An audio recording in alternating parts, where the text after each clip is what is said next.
Hey guys, and welcome back to another Vanguard portfolio update on my channel. Today I'm going to be walking you through my investment portfolio with Vanguard for February 2022. So I've been waiting patiently to do a video like this because I think it's going to highlight to some people who are looking to invest, or maybe people who are already investing, that investing your money in the stock market should be for the long game. The gains that I've made this month, granted, are still gains, but they're certainly less impressive than previous months or even now years. I could have easily created a clickbait thumbnail, as many people in the space do, just to get you all excited about how I'm going to show you the best way to make a huge return. But the truth is, investing in index funds is and should be pretty boring. Before we get into it though, please remember to subscribe to my channel to catch further videos that I make in the future. And if you like this video, then, like it.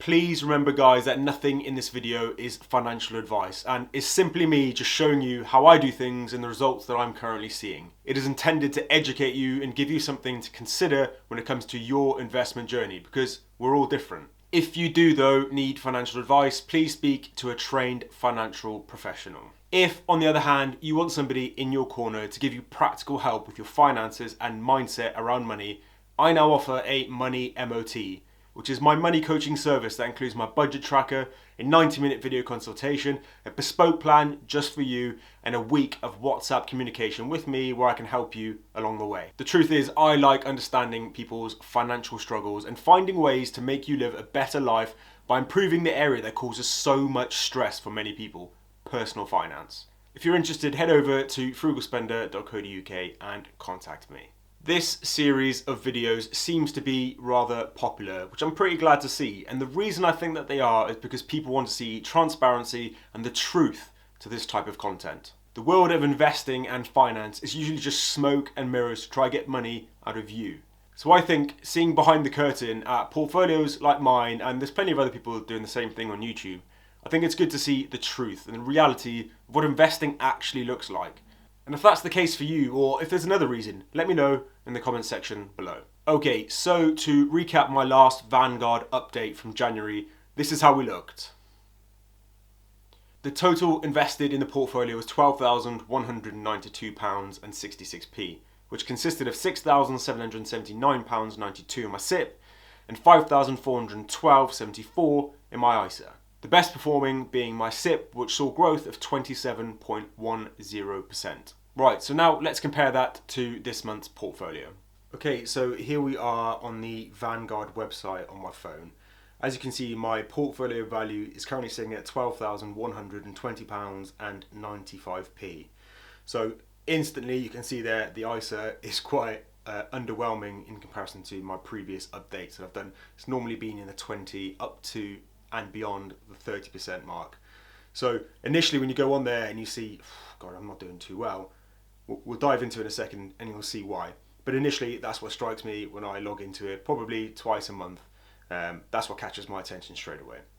So firstly we'll take a look at the pension, and the pension is currently sitting at growth of 20.27% with a total value of £6,509.48. So let's go and take a look at the pension.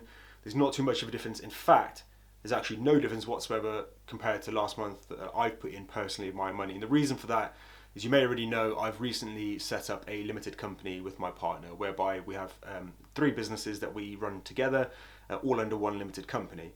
So we're currently in the process of requesting Vanguard to verify the company, allowing us to actually make contributions to our pension straight from the company, so it's tax deductible. This, truthfully, is actually taking longer than I thought it would, so it means that at the end of February, hopefully it's all done. I'll put in 2 months worth, or if it's in March, 3 months worth. But essentially, I've not added any extra of my own money to get any tax relief as of yet, but it's relevant because I'm going to remain within my pension allowance of £40,000 within the year, and if I miss a month, I'll just double up the next month. So the gains so far, £881.24. Personally, I've currently put in £1,020 myself, with tax relief of 255p. And I know I talk about this every single time we look at my pension, or I even talk about pensions, but it is free money. you need to pay attention to your pension, regardless of your age. If you're 18 watching this now, perfect. You've got tons of time to let your money grow within your SIP or your workplace pension, whatever it is you currently have in place. Don't just think that you'll do it when you're older. Start it young. So like I've said in previous videos, I have a separate pension that I had when I used to work in the public sector, which is undoubtedly a pretty good pension, but because I left before I retired, I don't access that money until state pension age, which is the reason why I'm quite behind in this pension and why I'm focusing on putting money into it as well as my ISA to help it grow so that I have access to money when I'm 55 as opposed to currently 68 state pension age, which who knows what it's going to be when I retire. It may be 70, it may be beyond. And then I'm not going to spend too much time on that. Nothing's changed really since last month, and I'm still investing in the Vanguard Life Strategy 100 fund within my pension. Okay, so let's take a look at my ISA. So the current value there is £5,611.45, and this is the disappointing growth that I've had this month, and we'll take a look at the reasons why that's happening. So as you can see, 6.65%. Still, it's better than inflation. It's pretty close to inflation, but it's still beating that. But that's not what we're aiming for. We're aiming to beat inflation, but we also want to have some benefit of putting our money, locking it away in the stock market, and we want it to have a bit more growth. And that, especially the funds that I'm investing in, are all equities. There's no bonds in there whatsoever. So I'm happy to take the risk of investing my money into companies and taking the risk of potentially, some of them going bust. And I know I've talked about this before. Within an index fund, if a company goes bust, you don't lose your money. It just gets replaced with another one. It's almost like having eggs in the basket. And yeah, you might crack one, but it doesn't affect the portfolio that much. You can just replace the egg. So if you have a look at the investments within the portfolio, still exactly the same as previously. Life Strategy 100, so the same as I do within my pension, and the S&P 500. So as you'll see, the growth that I've seen within the Life Strategy 100 year to date, it's £188.40. And then compare that to the S&P 500. So I've actually lost money within the S&P 500 of £55.38. So I'm not going to sit here and speculate as to why the stock market's down. That's not what this channel's about. I'm not here to give you updated news about the stock market being down or up. But what I do want to show you is the practicalities of seeing when your money's down and the mindset and how you can manage that and how you can stop yourself from making poor decisions with your money. So the S&P 500 is obviously the top 500, or some would say a basket of 500 companies in America that they use to track within this index fund. So any turmoil, anything that's happening within America that people are speculating and think, oh, actually this isn't a great time to invest, is going to affect the S&P 500. Now, over time, the S&P 500 has always done really well with an average return of 12%. Now, that's average. Sometimes it's up and sometimes it's down. At the moment, it's down, and that's okay. We just need to accept that and move on. Doesn't mean we sell it and we buy something else, because we're not chasing those highs. We just move on, continue what we're doing. We have a plan and we're going to stick to it.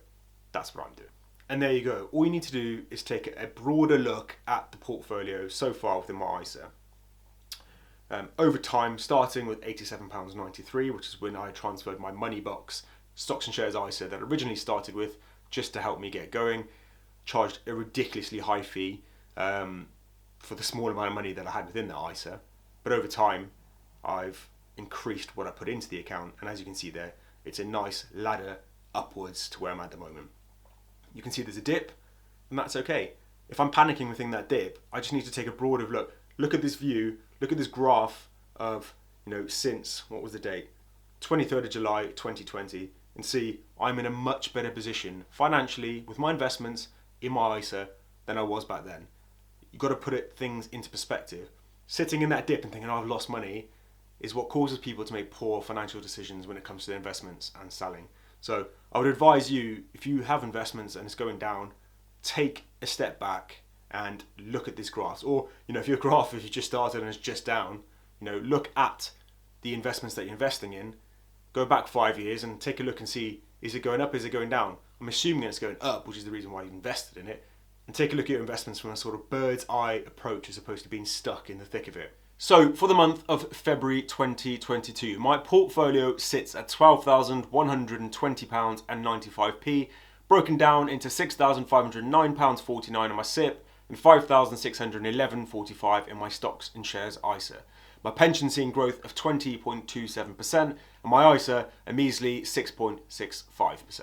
Even though this is one of my worst performing months I've had since starting investing in 2020. Granted, I'm still not in the red, but I have a sense of peace about the market being down currently. I'm not chasing the dip. I'm cost averaging by putting my money into these investments every single month, like I always have and like I always will, regardless of the price. In fact, even though the S&P 500 has actually lost me money, I'm glad, because I can buy it at a discount this month, so when it grows, I have more money. It's important to manage your outlook on investing like this. Otherwise, you're going to find yourself chasing the highs by buying stocks when they're hyped up and selling at a ridiculous price, and then selling it when you see them drop. This is the exact opposite of what you want to do. Thanks for watching the video, guys. Let me know your thoughts on the market at the moment and what you're currently doing with your investments. Remember to subscribe to the channel and hit the like button if you get any value from this video.